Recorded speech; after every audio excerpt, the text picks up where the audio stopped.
il tratto più atteso della superstrada pedemontana, i 35 km tra Bassano e Montebelluna Zaia, sogno che si avvera e adesso al lavoro per arrivare all'autonomia.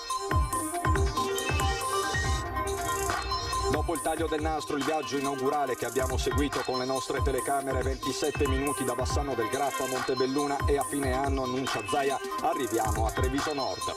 Giornata importante per la Marca perché quello di oggi è il primo tratto trevigiano in attesa di arrivare anche a Spresiano. Le imprese, cambia la vita dei territori. Dal 3 giugno vaccini senza seguire il criterio delle fasce d'età e con l'ok dell'AIFA anche per i ragazzi dai 12 ai 15 anni, ad annunciarlo Figliuolo. Intanto nell'ULSS di Marca, infermieri Novax, risultati positivi.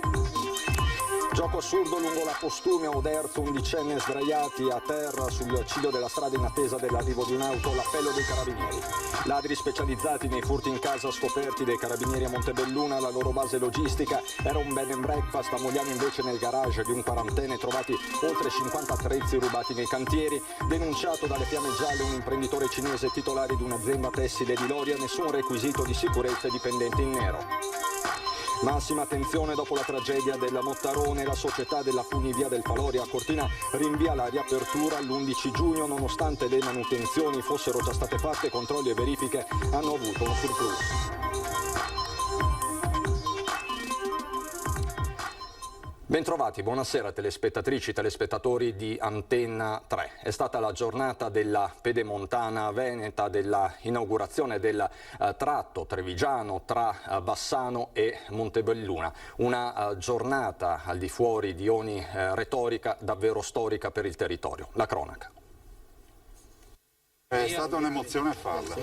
È un commento anche emotivo ed estetico quello che fa il presidente del Veneto sui 35 km di Pedemontana Veneta aperti oggi tra Bassano Ovest e Montebelluna. Finalmente questa arteria attraversa e collega le province di Vicenza e Treviso, abbatte i tempi, riduce i costi per il trasporto delle merci, migliora i dati dell'inquinamento. A Bassano si danno appuntamento sindaci, consiglieri, imprenditori che hanno creduto in questa superstrada insieme a Zaia, e l'efficienza è anche nell'organizzazione della cerimonia. Obbligo di presentarsi con il referto di un tampone, altrimenti l'UL7 lo effettua al momento. Solo dopo si entra nella zona protetta dell'inaugurazione.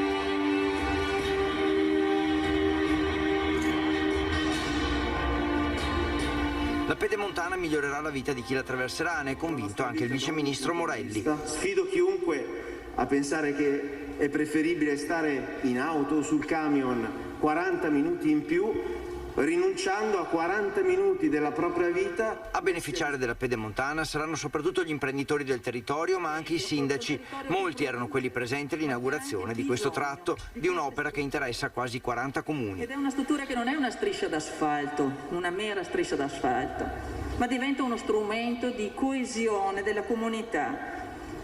Al trasporto merci, è una possibilità per le aziende, per il turismo. Una strada, sottolinea il presidente Luca Zaia, nata grazie all'impegno di chi tutti i giorni, con caldo, freddo, pioggia o sole, ha portato avanti l'opera, e grazie ai voti del Consiglio regionale, tanto che il governatore fa salire sul palco i consiglieri per un applauso collettivo, rivelando anche la prossima priorità. Ci vuole una squadra che non sia l'ufficio complicazioni affari semplici. Il merito è dei consiglieri che ci sono stati. Il merito è di consiglieri che ci sono ora. Ovvio che la prossima è l'autonomia. Finito il Covid si parla solo di autonomia in Veneto. Grazie. Grazie mille. Grazie. Infine la benedizione del casello e il taglio del nastro, quindi l'apertura ufficiale della strada, con i primi ingressi al casello di Bassano alle 15.04 di venerdì. Questa è un'infrastruttura che cambierà il modo di pensare, di ragionare, di programmare i nostri viaggi in questi territori. Diamo solo un esempio: un Treviso Nord-Bassano potrebbe essere una percorrenza di 20-25 minuti. Adesso cos'è? Un'ora e un quarto, un'ora e mezza, dipende da come ti va. E dopo il taglio del nastro, il primo viaggio in pullman, viaggio che abbiamo seguito minuto dopo minuto in una lunga diretta. Queste le fasi salienti del primo viaggio nella nuova superstrada Pedemontana Veneta. Vittoria, bravo. È questa l'immagine che sintetizza l'inaugurazione del tratto Bassano Ovest Montebelluna dell'autostrada Pedemontana Veneta. Il presidente Zaia è in centro alla carreggiata poche ore prima venga aperta al transito con alle spalle il massiccio del Grappa, segno indelebile di unione tra il Bassanese e la Marca.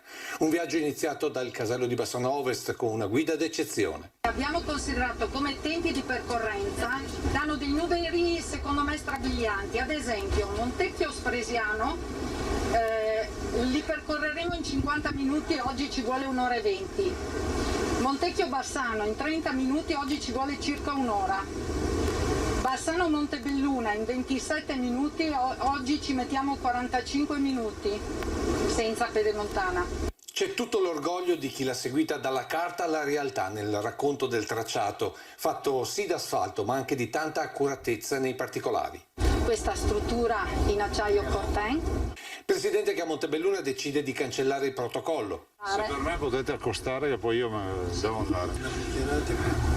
Vabbè, resto su, via, andiamo. Attenzione al territorio in tutte le sue forme, dalla presenza degli alveari nelle zone boschive dell'autostrada alla recinzione scelta a maglia fine e minuziosamente posata per salvare le lepri. Vedere il cantiere con le scarpate verdi e le proti che andavano da una parte all'altra sembrava, non dico una favola, ma insomma... Un'arteria che attraversa le terre del Canova e del Palladio. È il territorio della bellezza, non potevamo che fare un'opera d'arte che si chiama Pedemontana Veneta, ma è un'opera d'arte. Un'opera seguita giorno per giorno anche da tanti cittadini. Abbiamo avuto molti direttori dei lavori aggiunti, soprattutto soggetti in pensione che si sono divertiti.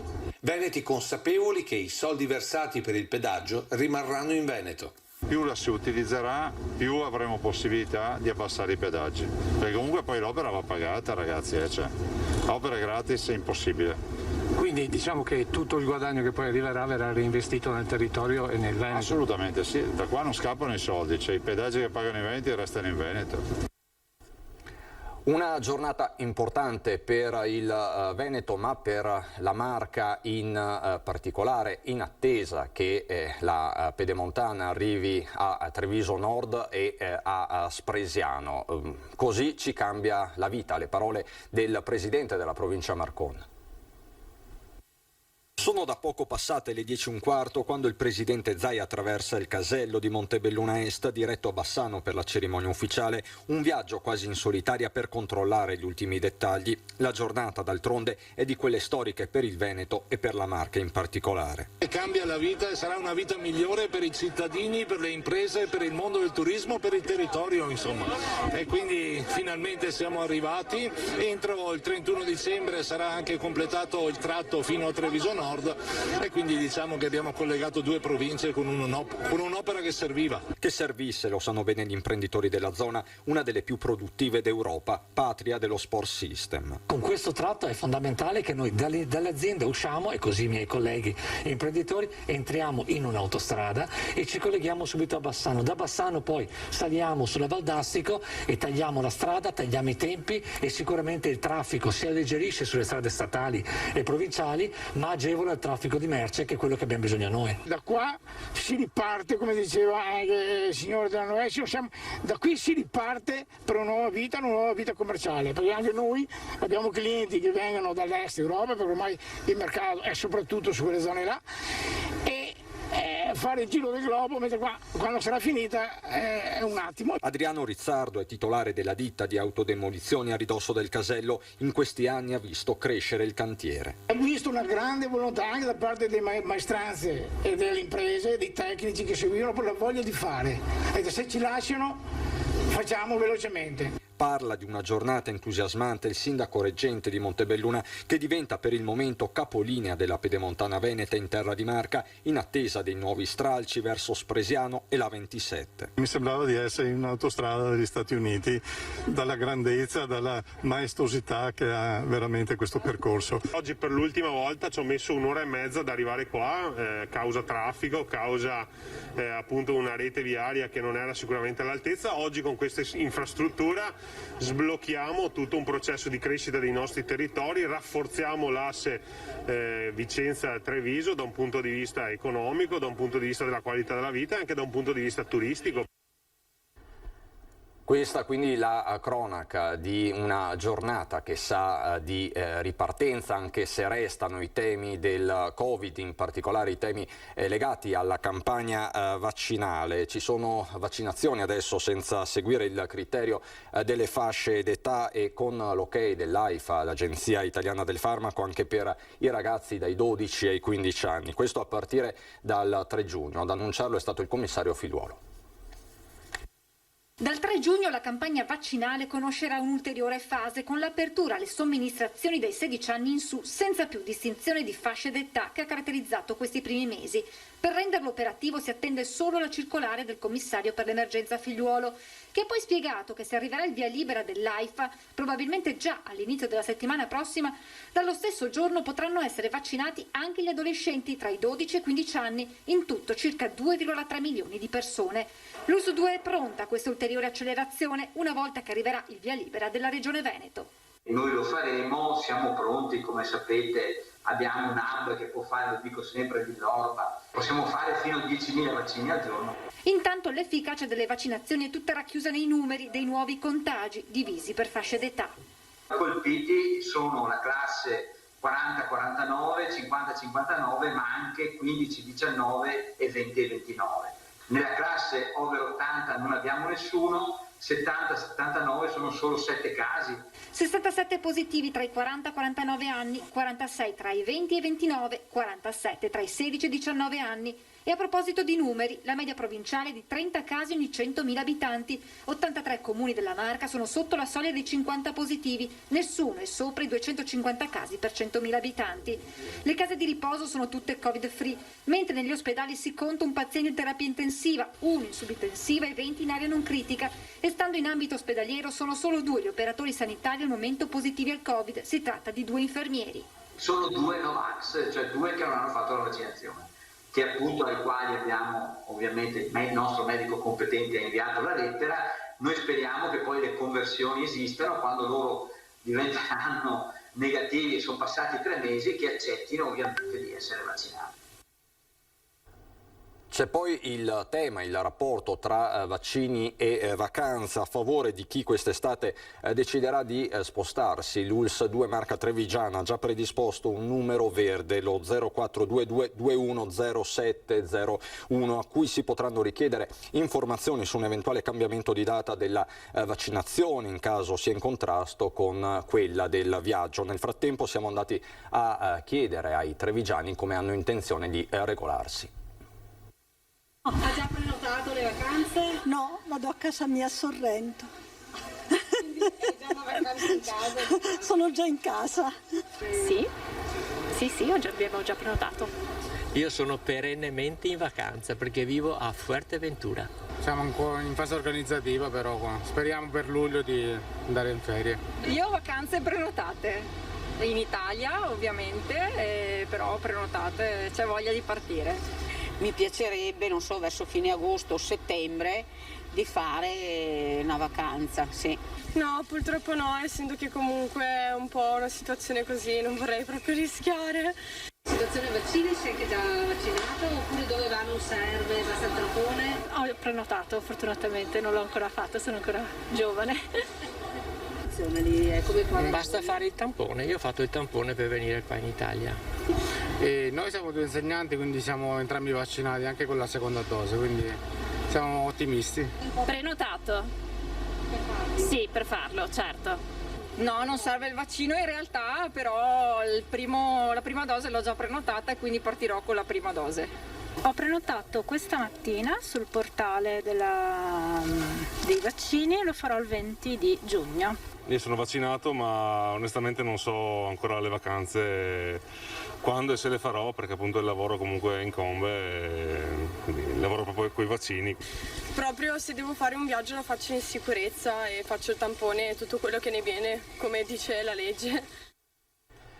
La cronaca ci porta a Oderzo, lungo la Postumia, per un gioco davvero assurdo. 11enni sdraiati a terra sul ciglio della strada in attesa dell'arrivo di un'auto. L'appello arriva dai carabinieri. Sono comportamenti da evitare, lo dico anche da padre di famiglia, perché oltre che a mettere a repentaglio la propria vita, mettono anche in pericolo la vita di chi può sopraggiungere tramite un'autovettura, insomma. Può mettere in serio pericolo sia gli uni che gli altri.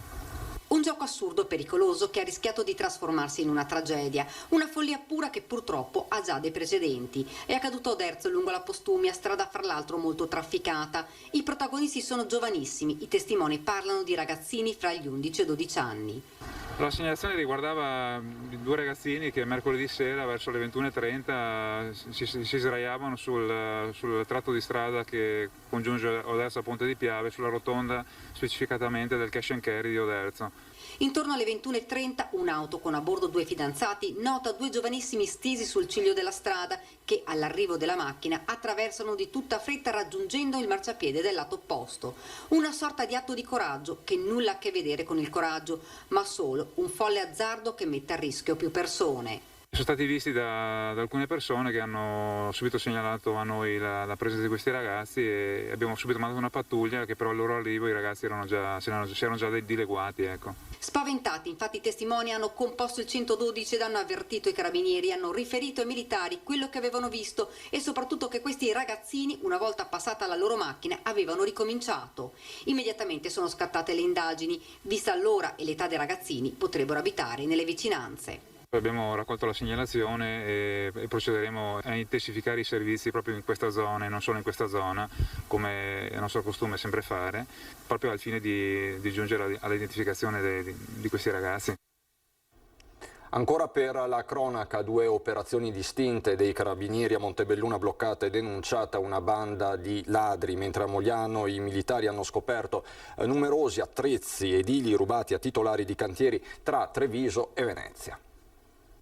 Utilizzavano un B&B della zona del Montebellunese come base logistica, da qui si spostavano per mettere a segno furti nelle abitazioni, completamente ignaro di quanto stava accadendo il titolare della struttura ricettiva. Nei guai sono finiti 3 rumeni, 2 uomini ed una donna di 24, 26 e 32 anni, di cui uno già attualmente in carcere per altri motivi, tutti con precedenti e senza fissa dimora. Sarebbero i responsabili di un colpo commesso il 19 febbraio nelle abitazioni di una coppia di 80 anni di Montebelluna. La banda aveva sottratto agli anziani delle carte di credito che poi aveva utilizzato per effettuare acquisti in diversi esercizi commerciali della zona, nonché svariati prelievi presso sportelli bancari automatici della provincia di Treviso per l'ammontare complessivo di circa 5.000 euro. I 3 sono stati denunciati per furto in abitazione ed indebito utilizzo di carte di credito in concorso. Ed ancora i carabinieri del nucleo operativo e radiomobile della compagnia di Treviso hanno denunciato un cittadino di 41 anni di origine marocchina di Mogliano Veneto. L'uomo da tempo era tenuto sotto controllo da parte dei militari dell'Arma. Nella sua abitazione sono stati trovati numerosi utensili come levigatrici, saldatrici, trapani, martelli, demolitori, flessibili, tagliasiepi e avvitatori per un valore complessivo di circa 10.000 euro. Il 41enne è stato denunciato per ricettazione. Ai carabinieri ora il compito di risalire ai legittimi proprietari degli strumenti da lavoro. Alcuni sarebbero stati già identificati. Si tratta di titolari di cantieri edili delle province di Treviso e Venezia. Colpo nella notte a Ponzano Veneto, ignoti si sono introdotti all'interno del supermercato Conad di via Roma, hanno forzato un finestrone, hanno asportato circa 5.000 euro dalle cassette del fondo cassa presenti negli uffici. Sul posto sono intervenuti i carabinieri della stazione di Paese, i ladri dopo il colpo hanno fatto perdere le loro tracce. Adesso a Castelfranco, nella zona di Castelfranco a Loria, dove le fiamme gialle hanno effettuato un blitz all'interno di un laboratorio cinese. 3 lavoratori tutti cinesi completamente in nero e nessun requisito minimo di sicurezza, tra cavi elettrici scoperti e uscite di emergenza sbarrate, più che un laboratorio tessile, una trappola potenzialmente mortale, quella scoperta dalla tenenza della Guardia di Finanza di Castelfranco in un'operazione congiunta con la direzione regionale dell'INPS e dell'Ispettorato Nazionale del Lavoro. L'azienda di Loria, gestita da un cittadino cinese, era regolare solo sulla carta, peccato che agli adempimenti formali non corrispondesse la realtà dei fatti. Alcuni cavi elettrici pendevano sopra la testa dei lavoratori, mentre tra lo scantinato dello stabile e il piazzale antistante sono state recuperate circa 3 tonnellate di rifiuti speciali. Ne è scattato un rosario di contestazioni con i finanzieri che alla fine dell'ispezione hanno sequestrato il locale di circa 700 metri quadrati e le pertinenze, denunciato l'imprenditore. Adesso per noi la pubblicità, a dopo.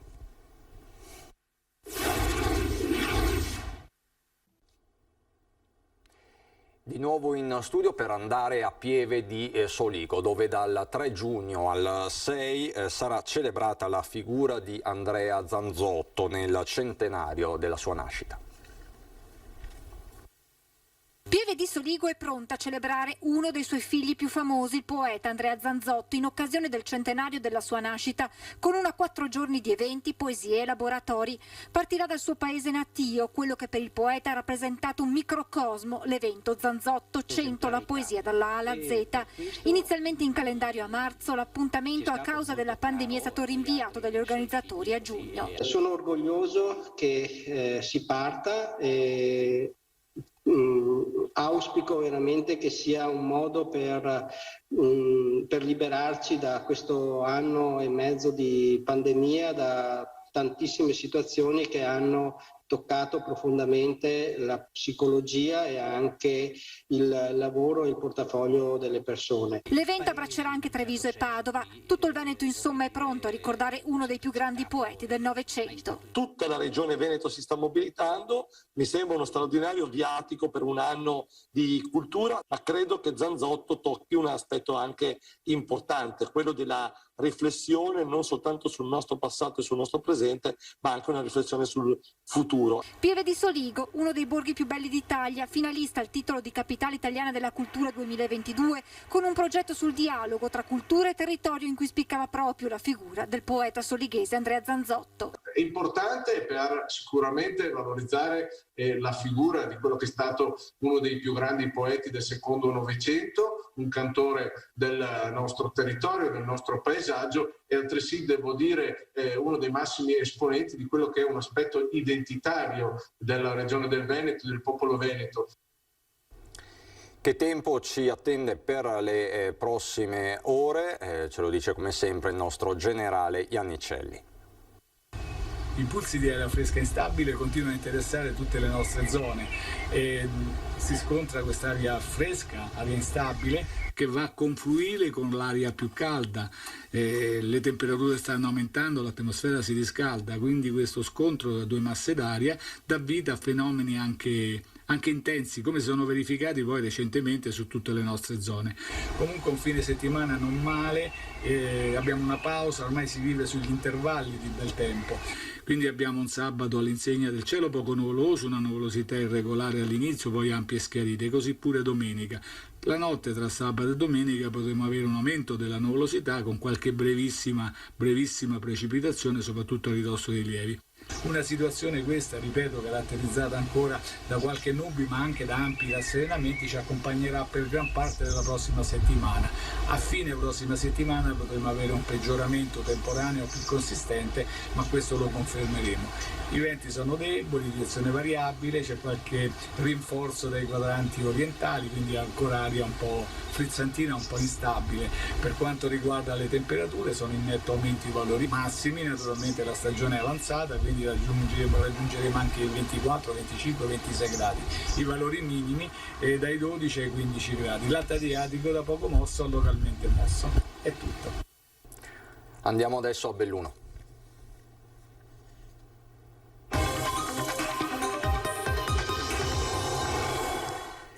Nel bellunese il mondo degli impianti a fune sta reagendo con un incremento dei controlli tecnici su campate e cabine dopo i fatti del Mottarone. La società della funivia della Faloria, Siamo Cortina, ha deciso di rinviare la riapertura dell'impianto prevista in questi giorni all'11 giugno. Nonostante le manutenzioni fossero già state fatte, controlli e verifiche hanno avuto un surplus, considerato anche che la tanta neve ancora presente in quota non consentirebbe agli escursionisti di svolgere molte attività. Sull'impianto, che sale ai 2100 metri del Monte Faloria, sarà effettuato un altro controllo magnetoscopico sulle funi di acciaio, già fatto nel novembre scorso. La società del Faloria gestisce anche l'impianto di risalita del Cristallo con arrivo a 2300 metri, che tornerà in funzione a partire dal 18 giugno. Ci sono poi i temi del Covid, con l'Ulsuno Dolomiti che vara un piano di assistenza per chi è guarito dal virus.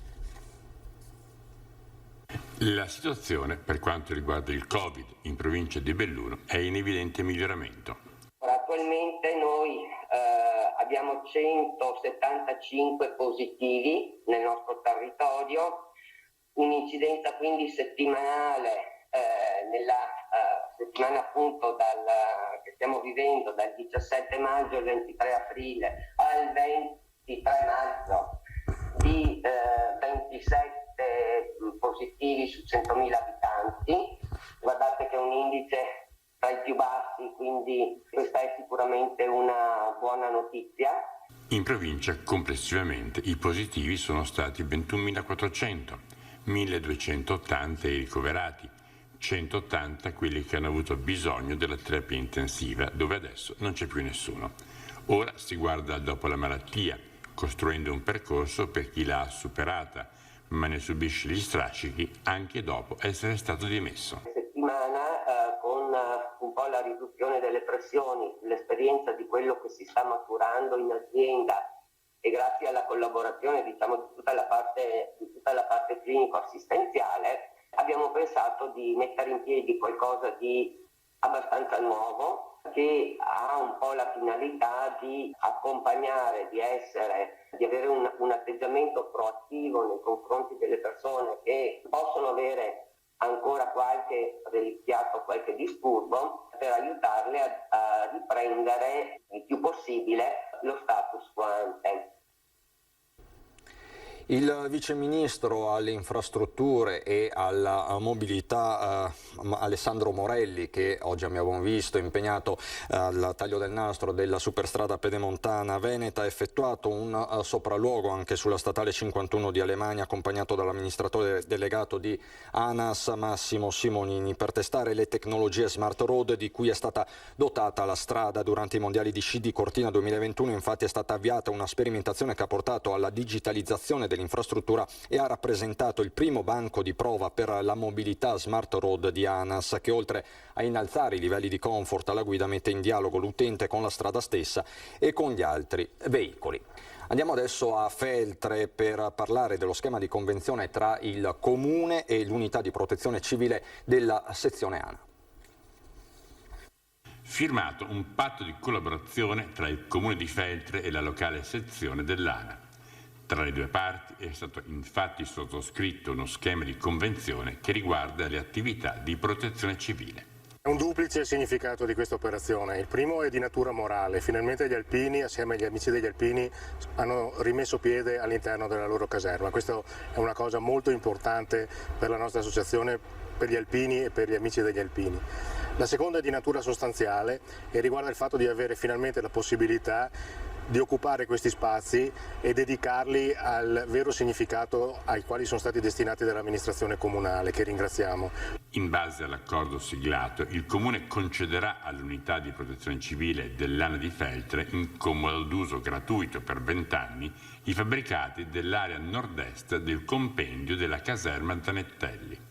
La Convenzione prevede anche un accordo di stretta collaborazione che riguarda la logistica e tutte le operazioni riguardanti i casi di emergenza pubblica, in particolare quelli legati al maltempo. gli alpini tornano a casa, tornano in caserma. Già in questi anni abbiamo avuto modo di collaborare, mettere mano all'edificio, prepararlo agli scenari addestrativi ma anche alla gestione delle emergenze, e l'ambizione è di farlo crescere, per farlo diventare una sorta di accademia virgolettato della protezione civile, per fare formazione soprattutto rivolta ai giovani e quindi far crescere la cultura della resilienza e della protezione civile.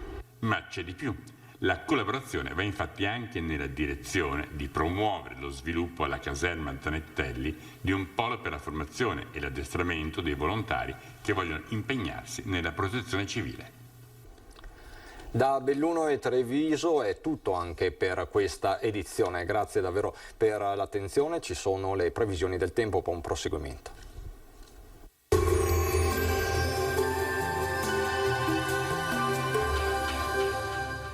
Cooperativa Agricola Volpago. Da noi trovi la carne fresca di prima qualità, genuina e salutare per il tuo benessere. Ci trovi a Volpago del Montello, Pieve del Grappa e Tre Baseleghe. Bentrovati al meteo. Ultimo weekend di maggio caratterizzato da una situazione tranquilla sul nostro territorio, salvo per i consueti disturbi pomeridiani. Ma diamo uno sguardo più approfondito alla situazione. Sul Veneto inizialmente sarà sereno o poco nuvoloso, salvo per possibili annuvolamenti sulle zone montane. Nel corso delle ore pomeridiane graduale aumento della nuvolosità. Avremo occasionali acquazzoni dapprima sui rilievi, in probabile estensione anche alle aree pedemontane e settentrionali della pianura a partire dal tardo pomeriggio sera. Temperature comunque gradevoli, minime tra 7 e 14 gradi, massime invece tra i 21 e i 25 gradi. Ci spostiamo ora sul Friuli Venezia Giulia, anche qui bel tempo, ma col passare delle ore avremo rovesci sulle Alpi, localmente fin verso le aree pianeggianti. Temperature minime tra 12 e 14 gradi, massime sui 21-23 gradi. Infine uno sguardo alla situazione del Trentino Alto Adige, ampio soleggiamento al mattino, a seguire occasionali temporali sparsi. Temperature minime intorno ai 7-9 gradi, massime infine sui 24 gradi all'incirca. Dal meteo di Antenna 3 per ora è tutto, grazie per l'attenzione e arrivederci.